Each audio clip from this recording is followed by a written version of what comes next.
Jerry informed the police, who said that they would be coming over immediately, and we waited till the police arrived. The police questioned us on board, took down our names, addresses and telephone numbers, and made arrangement for Ruth's body to be sent for autopsy. We went back to Tortola, and I walked back to my apartment after a morning which I have never forgotten. I was listening with rapt attention, and Anthony sounded tired. "Shall I get you another beer?" I asked him. He nodded. "And then what happened?" I asked him. He said there was an inquiry a week later, and I testified there, he said. And apparently, I learnt that the Virgin Islands police had determined this matter to be a case of accident, and the file was closed. John went back to Florida, and I thought that was the end of it. But apparently, Ruth's parents back in Florida did not accept the findings of the Virgin Islands police. They hired experts who came to Tortola and spoke to people here, examined Ruth's gear, spoke to the police, drew their conclusions and went back to Florida. Thereafter, John's parents filed a civil case against John for causing death due to negligence. They said that at a depth of 65 feet underwater, John was the only other person with Ruth. And as a very experienced diver, there must have been some negligence on his part, due to which Ruth died. The trial commenced, and during the trial, the experts testified. At the trial, the experts came up with shocking revelations.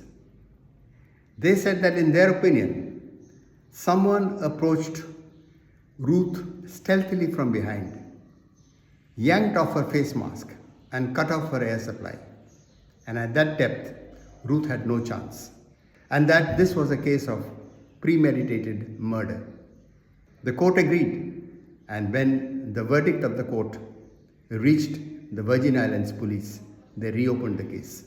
The governor of the British Virgin Islands, at the request of parents of Ruth, requested the US Secretary of State for extradition of John to Tortola to face trial for murder.